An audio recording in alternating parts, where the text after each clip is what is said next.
Hello, everyone, and welcome to the Big5D Podcast. I'm Charles Laughlin. I'm a co-founder of Big5 Digital and managing editor as well. And I'm here with Lavina Ramkissoon, who is an advisor to the African Union, among other things. So I'm going to let you fill in the among other things a little bit. Lavina, we're here to talk about artificial intelligence, trends in artificial intelligence, which is your area of expertise. Before we get into that, why don't you just give us a little bit of background on you? Yeah, thanks so much for that. So in a shortened version, I'm kind of known as the aiMom who speaks Africa. And that kind of came about because I've been in the technology space for over 25 years or so. Started off as a real techie and gravitated more into the emerging tech as we know it for today. I started off with a love for the human mind, but then actually gravitated into computer science. Only later on to actually go back into the love of human mind. And yeah, that's pretty much in a nutshell where I am. Okay, and so in terms of your role with the African Union, could you tell us a little bit about that? Yeah, so it was quite an interesting journey in terms of that. They were exploring the options of getting technology experts into the actual formation of policies and to see how that would actually, pan out. So, we literally had a room full of lawyers that be, copyright lawyers versus, human rights lawyers versus the politicians versus startups, and then us as technology experts in the field to kind of dictate or determine rather, the sort of path forward. So that's basically how it kind of came about and started. And ever since then, it's kind of always been a common go-to. Okay, all right. So AI, okay, just very quickly, what is the AI mom story? Why did, yeah, at what point, I assume you're a mom, that's great, love that, but why did people start calling you AI mom? Yeah, so besides the fact that I'm probably the only person on the planet that actually has twin girls, so I Yeah. could say that I'm an AI mom with digital twins. But having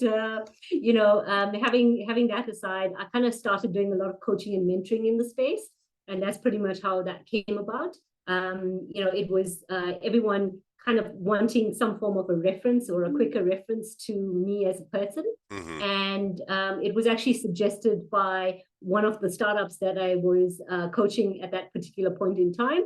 And this was probably a good 6 years ago or so. So it's been around for a while. Okay.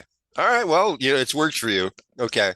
Um, AI is having a moment this year. It seems. I've thought about it, written about it a little bit. I don't claim to be an expert, but I'm an expert on none of the things I ask people about, so that's okay. Let's try to keep this in a context. Big Five's focus is on the digital transformation of SMEs in Africa, Middle East. That can be fairly broadly defined as B2B. Since most businesses are small businesses, that's not true that all businesses are, but let's think about this in that framework of how small businesses, smaller businesses should think about AI in Africa, Middle East, et cetera. So what should people be thinking about around AI today in terms of applying it to their business if they know nothing about AI? I love this question because it's just about the actual practicality of how we can implement it. Mm-hmm. And for me, it's two major areas, right? One being around automation, so automation of tasks uh, within your entire organization, and that could actually include decision making. The other portion of it is around optimization. So, in very simple terms, if you want to think about AI, just broadly think about it in those two aspects. Okay, that frames it pretty well. So in terms of automation optimization, now one of the conversations that we always seem to have around AI is what will it replace, right? And let's be honest about that. There are my sense of it is, and please correct me or expand on this, is that if it's busy work, it will be automated, more or less. And so you can look at it as two ways. That AI will take away jobs where people spend a fair amount of time doing kind of easily automated tasks, or jobs will become more engaging because those easily automated tasks will be automated, freeing time for more engaging work. Which is it? Is it both? And to what, kind of talk about the degree to which it's one or the other. Yeah, so absolute agreement with you. I think it is a combination of both. And it's very largely dependent on the industry or the vertical that you lie within, right? Mm-hmm. Or that you service.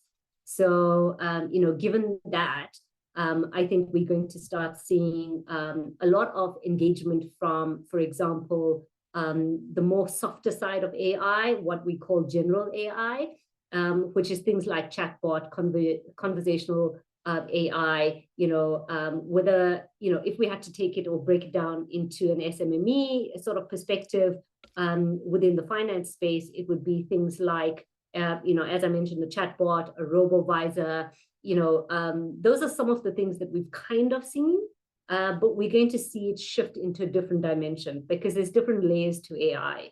Mm-hmm. So what we've seen is it's a very basic sort of communication at this point in time. Where it's gravitating to, where it will become more beneficial to, SMEs, is literally around taking a weight off in terms of assessing a client engagement, in terms of being able to automate some mundane tasks, right?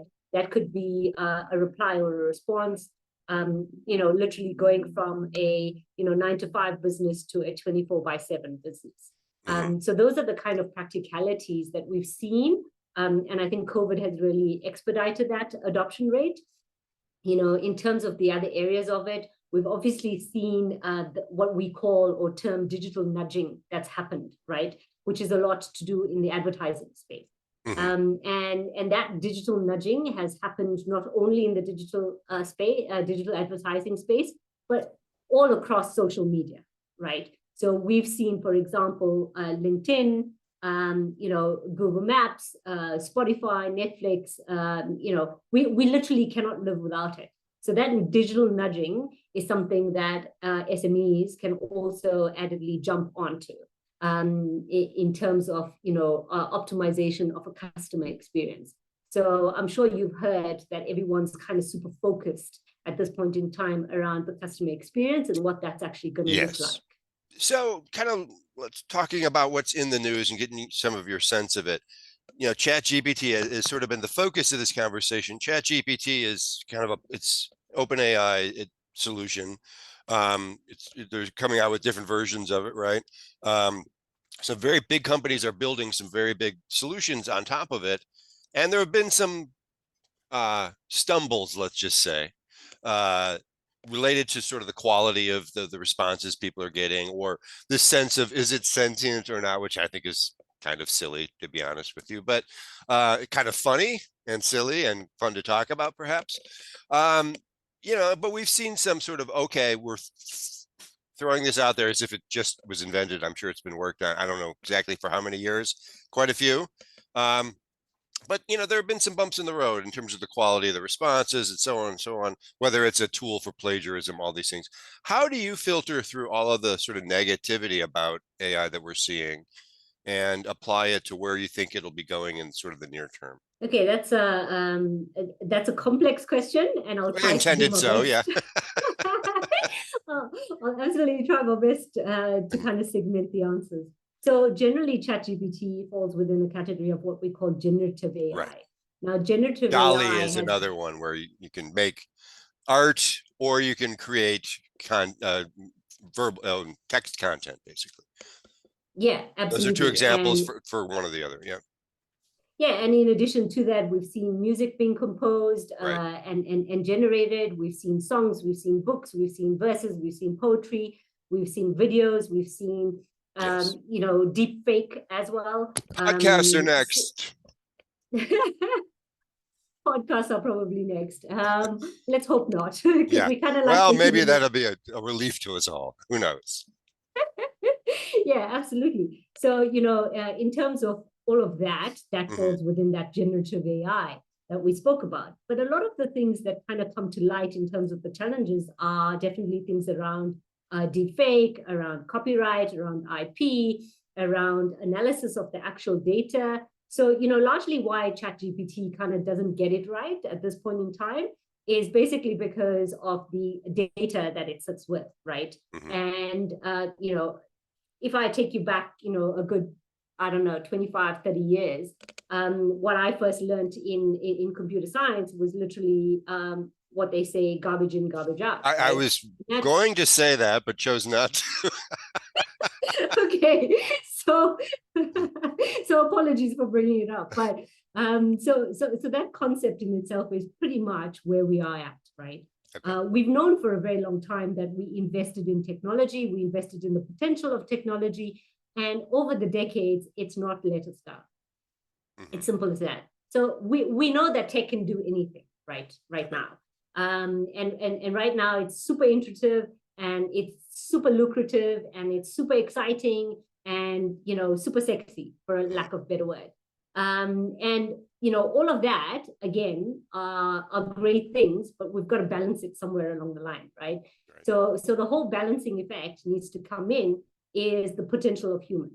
So, this is where we start talking about the, human in the loop kind of effect, or we talk about, what our morals and values and our ethics around it, and, in terms of balancing that scale again, right? And it's quite an interesting space for me in particular because of the love of human mind and the love of tech, and kind of seeing, tech become more human and humans become more machine-like. And that's the kind of blurry space that we're kind of getting ourselves into right now. But yeah, again, I guess those are some of the challenges that we kind of talk about on a more holistic level. If we want to get into, the nitty-gritties of it, it's more around, infrastructure, the integrated sort of systems. How can we get them to talk better, function better, navigate better? Because I don't know if you know, but last year was a year where metaverse was one of the words of the year, right? By Oxford. Yeah, Web3 and metaverse are spoken of a bit less now than they were perhaps a year ago, but that doesn't mean they won't be back in force soon, That's it. And the reason why it's kind of quietened down a little bit is because of the infrastructure layer. So there needs to be a lot more, and this is another famous word that you would have heard, interoperability. So, that interoperability between the hardware, between the different systems, between the different softwares, between the different ecosystems, all these different levels kind of really need to start engaging on a much more efficient level, right? And that's where they kind of see some of the generative AI or, the future uses of AI kind of really starting to kick in, like, for example, around optimization of, chip manufacturing, for example, optimization of drugs, optimization for clinical trials, synthetic data, because, we obviously need volumes of data to be able to train the models well. And a good example here is to state that, within Africa, for example, we only have 2% of the health data actually captured, or that actually contribute to the world stats, right, in terms of health data. So, that gives you a good idea in terms of, the whole synthetic data conversation as well, in terms of being inclusive. Yeah.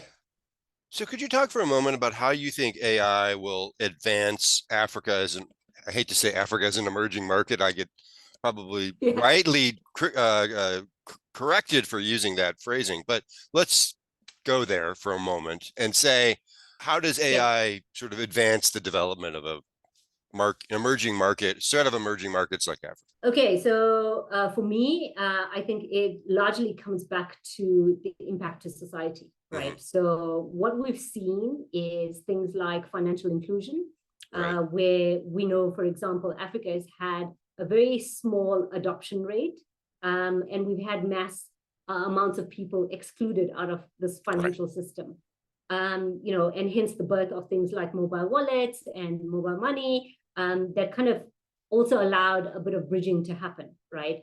So I think from that perspective, being a lot more inclusive for large mass of people is what we're going to see. Similarly, within the healthcare system, we know that that in itself has been punctured, for a lack of a better word, whether it's from an infrastructure perspective, a political perspective, or just pure investment perspective, right? It's kind of just been something that people forget about.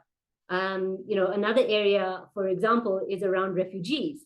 So this is an area where I think we could see a lot of potential assistance and help, to kind of bring back a lot and start including masses back into society as a whole. Another area is around agriculture.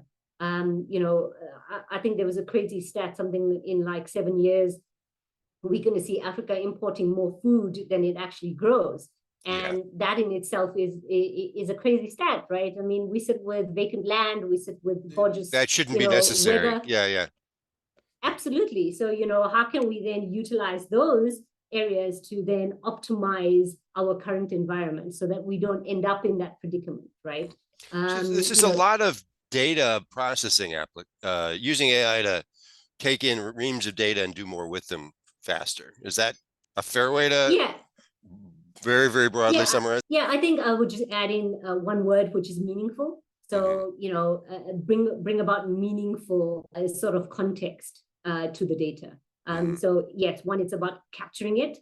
Two, it's about how do we process it. But then three, it's about how do we actually then understand and contextualize that so that we can match that to our actual impact that we want to make across the continent. If you don't mind, if we could go back to the financial inclusion piece. I had a gentleman on, Brenton Naker from CVVC not too long ago, and he talking about blockchain because they're a blockchain venture firm.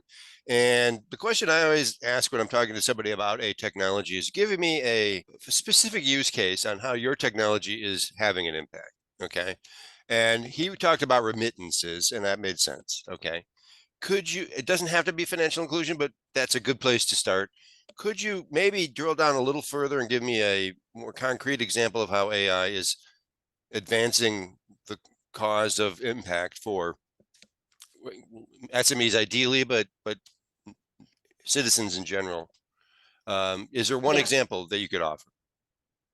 Yeah, there's a couple. So, firstly, around credit history, credit profiling. Now, this is something that we've probably not done to a very great extent, purely because masses have been left out previously, right?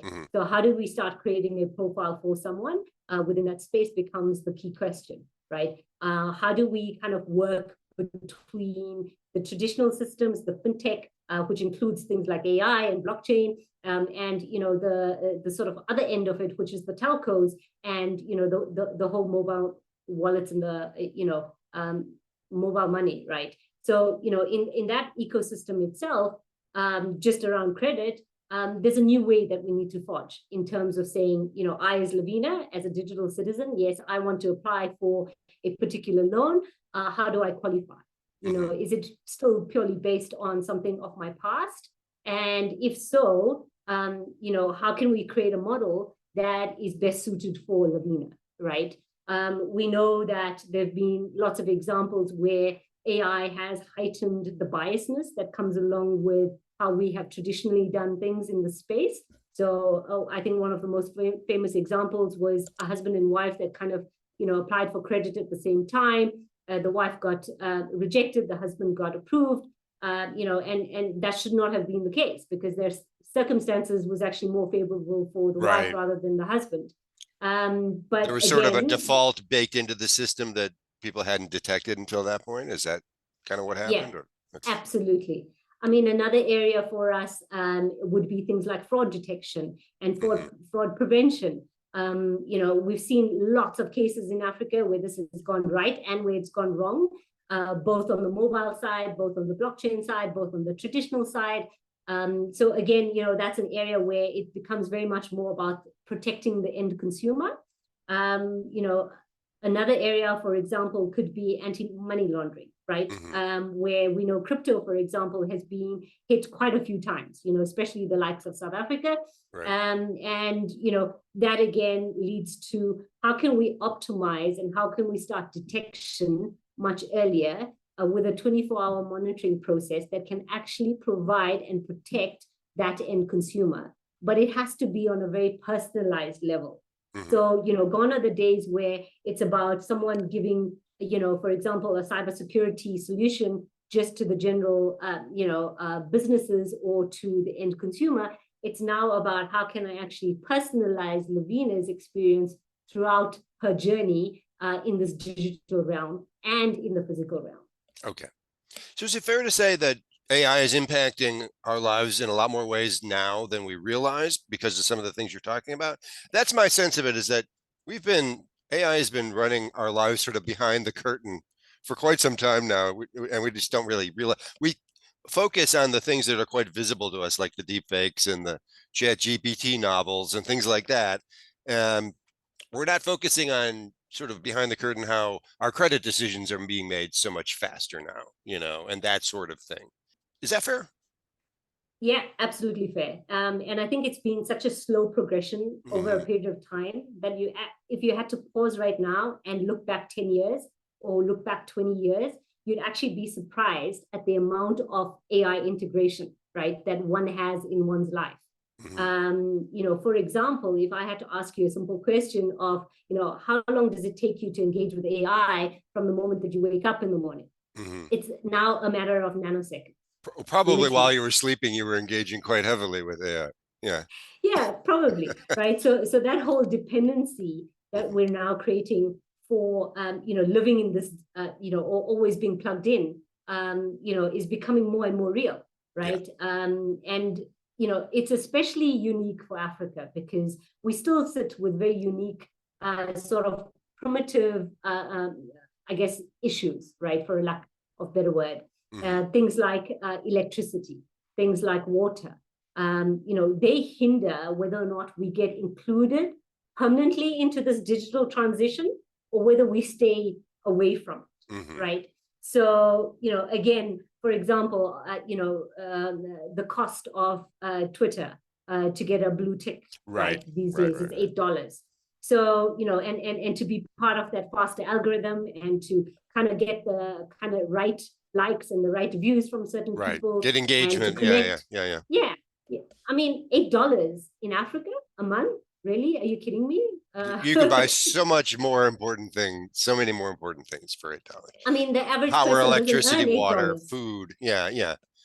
The list it's the same reason that it's not really an app economy, Yeah.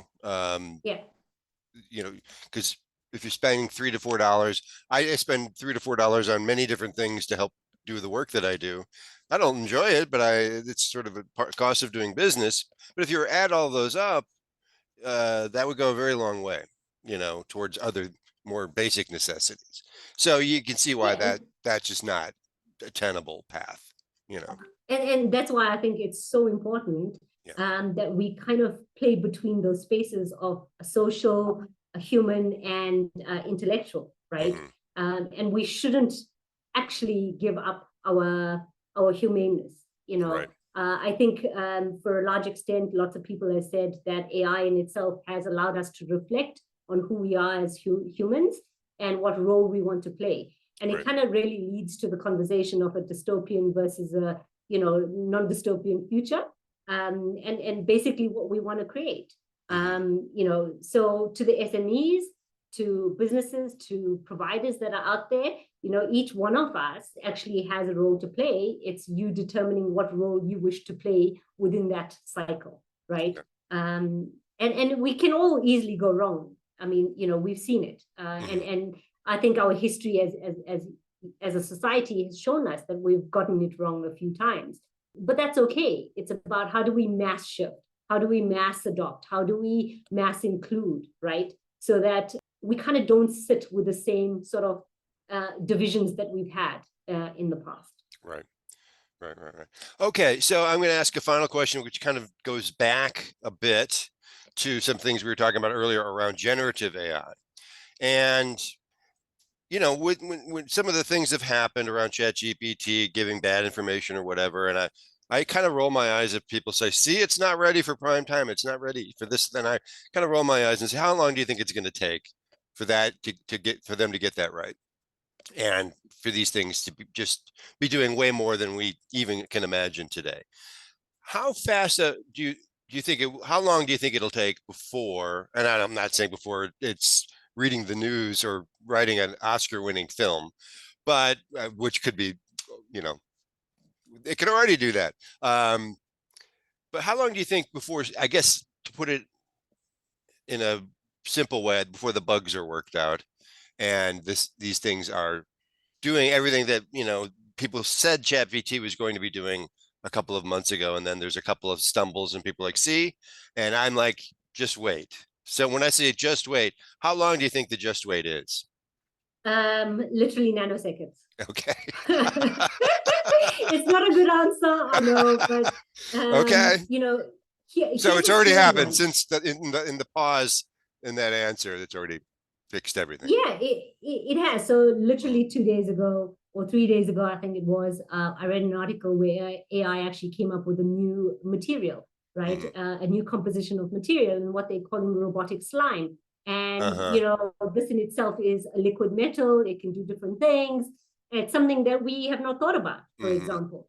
We know that it's already gone ahead and, understood the entire protein makeup, or all the DNA sequences and variations to that, right? CRISPR. We know, for example, that it's played its role, for example, in robotics itself, as in the physical robots. We've seen the adoption for Amazon actually sit at about 500,000 robots to date, which is a shocker. I was going to try to get through this without making a Terminator reference, and you just handed it to me. Go for it. Well, no, that metal slime you were talking about a second ago, I was picturing that forming the face of the whatever, the actor on Terminator, whose name escapes me, not Arnold Schwarzenegger, the other guy. Anyway, that's probably a good point to end this on. It's been a fun conversation. I just want to note for our listeners, you will be speaking at our conference, which is very soon. By the time this comes out, it'll probably be about 2 weeks' time in Cape Town, the BigFive Summit. You'll be talking about related topics, and we look forward to seeing you there. We hope everyone can join us there, and thank you very much for chatting with us today. Thank you so much, and I hope you've had fun with AI.